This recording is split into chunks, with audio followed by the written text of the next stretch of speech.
Hello दोस्तों, आज जो है साइंस का जो लेसन है उसमें से न्यूमेरिकल कुछ बताने वाले हैं और एग्जाम में अधिकतर फिजिक्स में जो है न्यूमेरिकल पूछे जाते हैं। तो इसमें प्रत्यावर्ती धारा के बारे में आज बताएंगे, अल्टरनेटिव करंट। इससे जो न्यूमेरिकल बनते हैं वो बहुत ही इंपॉर्टेंट है एग्जाम की दृष्टि से। ये ठीक है, देरी न करते हुए जो है शुरू करते हैं क्वेश्चन जो है लगाना। ठीक है, तो इसमें देखते हैं, इसमें दिया गया है क्वेश्चन जो है, प्रत्यावर्ती धारा परिपथ में बेस शक्ति का सूत्र लिखिए और यदि प्रत्यावर्ती धारा परिपथ में केवल संधारित्र हो तो बेस सामर्थ्य शक्ति कितनी होगी। तो इसमें आपको सूत्र बोला गया है लिखने के लिए। तो बेस शक्ति बराबर होती है प्रत्यावर्ती धारा के लिए। पहला क्वेश्चन इसमें है, आपको बताना है बेस शक्ति का फार्मूला बताना है। तो बेस शक्ति जो होती है वो खर्च हुई जो शक्ति होती है उसे बोलते हैं बेस शक्ति। तो इसको हम दिखाते हैं P बार से दिखाते हैं और P बार बराबर होता है VRMS और यहाँ IRMS और इनटू दिए हैं N2 cos थीटा। तो आपको बता दें यहाँ P बराबर पावर है यानी बेस शक्ति है, यहाँ बार है। और इस तरीके से VRMS मतलब है, V का मतलब है वोल्टेज, R का मतलब है रूट, M का मतलब है मीन, S का मतलब है स्क्वायर यानी स्क्वायर मीन रूट। और इसी तरीके से धारा का भी है स्क्वायर मीन रूट निकालना है। इसको बोलते हैं हिंदी में वर्ग माध्य मूल। तो वोल्टेज का वर्ग माध्य मूल और धारा का वर्ग माध्य मूल और इसका जो कोण होता है, जो इसका थीटा होता है, कास होता है, इसको हम मल्टीपल कर लेंगे, गुणा कर लेंगे तो बेस शक्ति का मान जो है प्रत्यावर्ती धारा के लिए आ जाएगा। तो इसमें अगर कहें यदि परिपथ में केवल संधारित्र हो, अगर परिपथ में केवल संधारित्र हो तो उसके लिए थीटा का मान क्या होता है, यहाँ 90 अंश रखा जाता है। कितना रखा जाता है? 90 अंश रखा जाता है। और 90 अंश अगर रख देंगे हम लोग तो यहाँ मान क्या प्राप्त होता है, तो इसलिए देखते हैं कि P का मान क्या प्राप्त हो जाएगा, बेस शक्ति का मान। तो यहाँ VRMS रहेगा और IRMS रहेगा और आप काश रखेंगे, काश 90 अंश रखेंगे। आपको यहाँ बता देते हैं काश 90 अंश का जो मान होता है, काश 90 अंश का मान जो होता है वो होता है 0। आप यहाँ जैसे ही 0 रखेंगे आपका मान क्या आ जाएगा, आपका मान हो जाएगा 0। कहने का मतलब ये है कि जब इसमें बता रहे हैं परिपथ में केवल संधारित्र हो और कोई चीज ना हो तो उसमें मान कितना होता है, बेस शक्ति का मान कितना होता है, 0 होता है। इसका मतलब ये है भैया कि अगर आप कोई उपकरण लगाएंगे ही नहीं संधारित्र में तो आपको इसमें कोई खर्च ही नहीं होगा उसमें से लाइट। तो उसमें जो खर्च हुई लाइट है, जो बे हुई लाइट है, जो शक्ति है उसकी क्या होगी, 0 होगी। जब आप खर्च ही नहीं करेंगे तो उसका मान क्या आएगा, 0 आएगा। समझ गए ना? जितनी बैटरी में है उतना ही उसका मान रहेगा। तो हमको लगता है आप समझ गए होंगे कि अगर आप कोई भी उपकरण नहीं लगाते हैं संधारित्र में तो आपकी जो विद्युत धारा होगी वो उसका जो खर्च होगा वो 0 होगा, इसलिए उसकी शक्ति भी जो क्या हो जाएगी, 0 हो जाएगी, है ना। तो आप इसको समझ गए होंगे। चलिए आप दूसरा क्वेश्चन हम लोग देखेंगे अभी।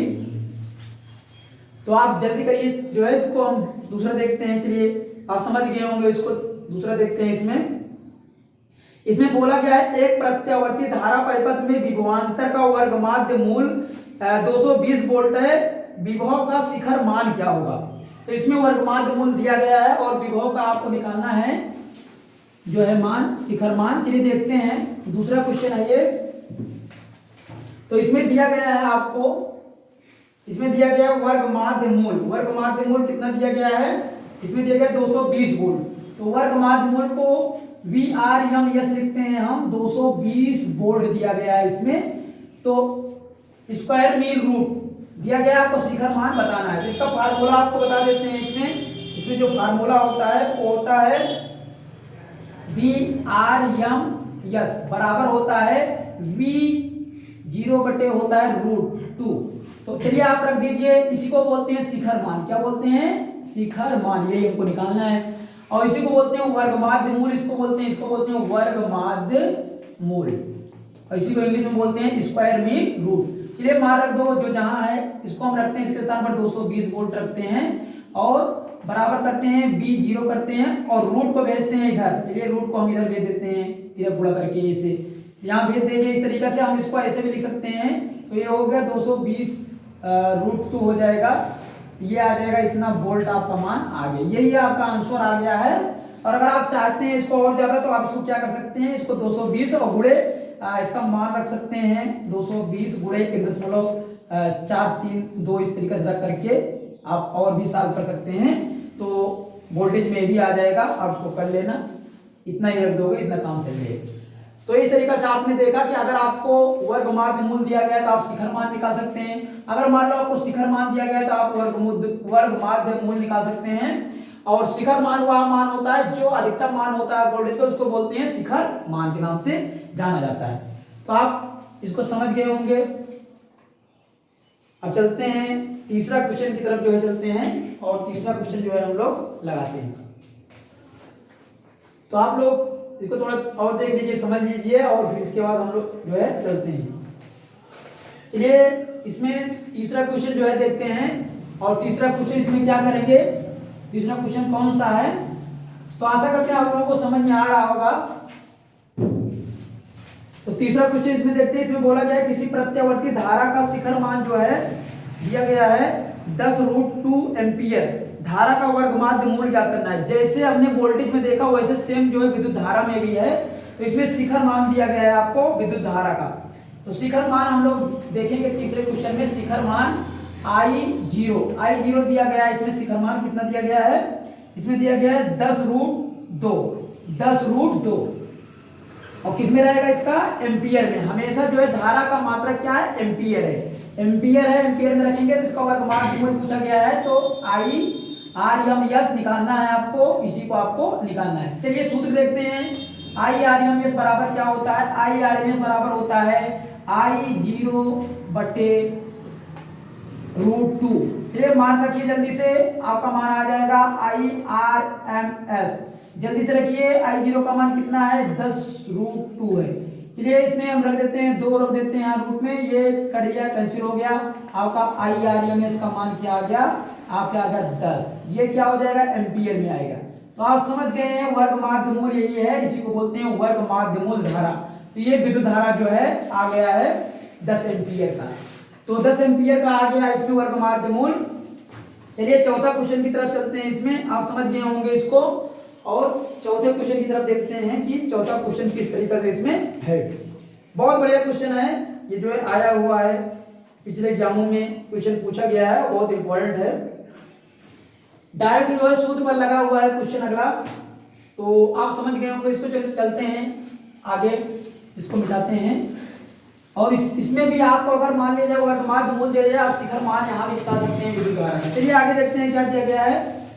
तो आपको बता दें चौथा क्वेश्चन जो है, चौथा क्वेश्चन इसमें दिया गया है कि किसी प्रत्यावर्ती परिपथ में 8 ओम का प्रतिरोध है और 6 ओम का प्रतिघात के प्रेरकत्व से श्रेणी क्रम में जुड़ा है।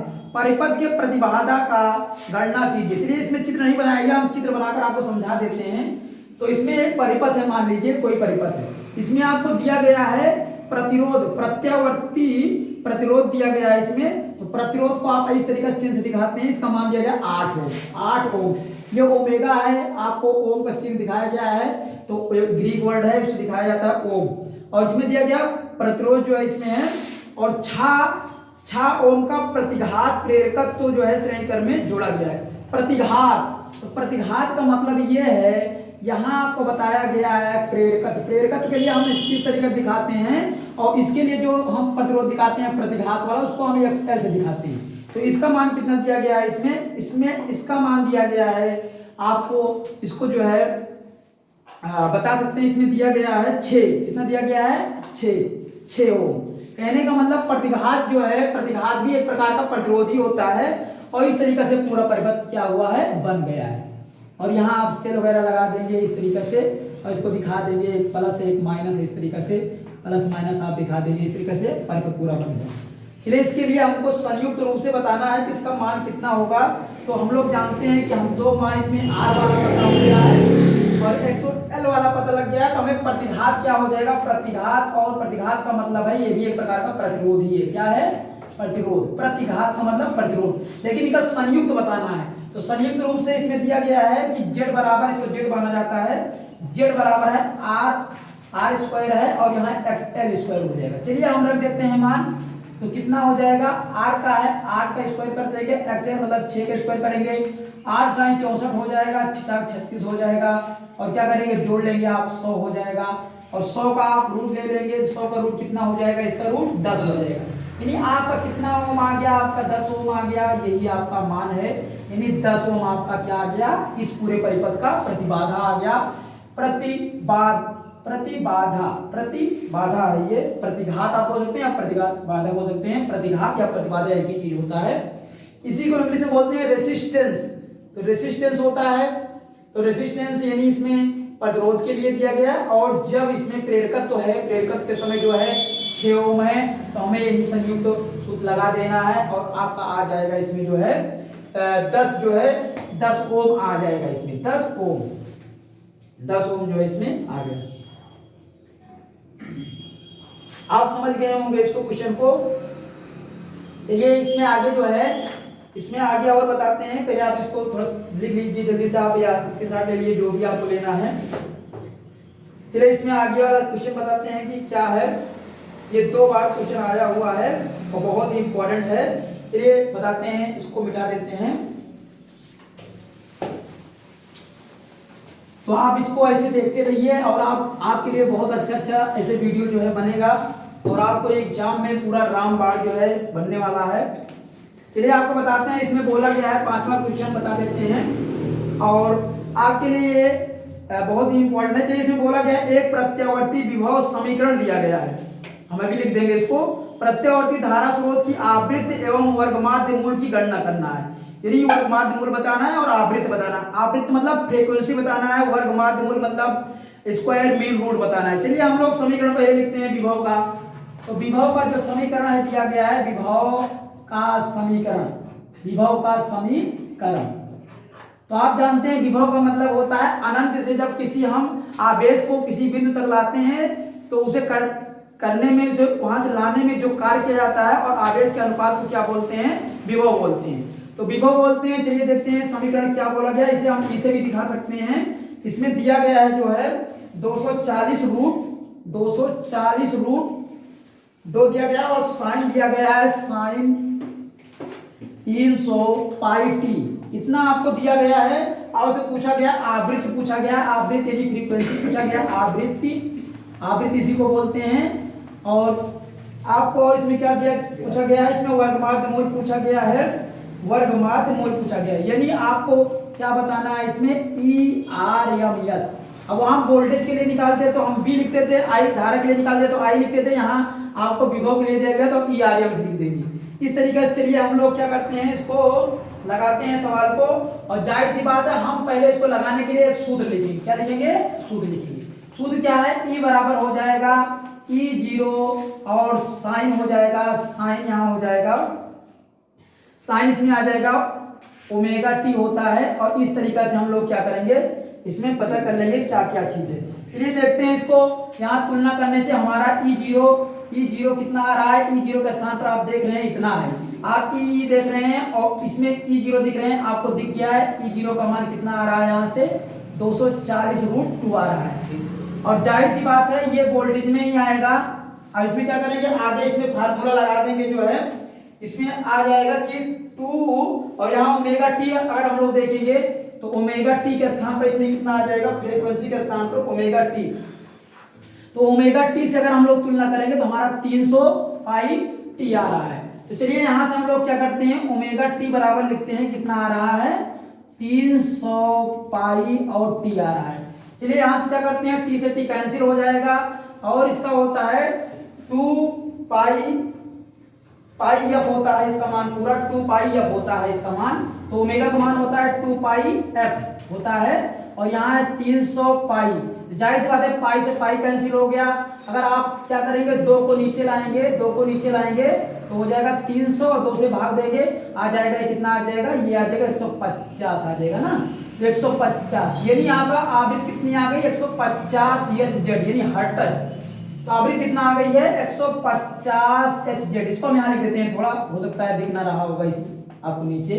तो हर्ट्ज, तो आप देख रहे हैं हर्ट्ज नामक वैज्ञानिक ने इस आवृत्ति को जो है बताया था कि कोई चीज कंपन करता है तो उसका मात्रक होता है हर्ट्ज। तो यहाँ फ्रीक्वेंसी जो आ गई है हर्ट्ज में आ गया है। अभी आपको एक चीज और बताना है, ERMS वर्गमाध्य मूल बताना है।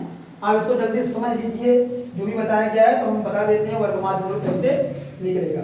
तो वर्गमाध्य मूल आपको निकालना है, एक वैल्यू यहाँ से आ गई है, तो आप इसको समझते रहिए जो है।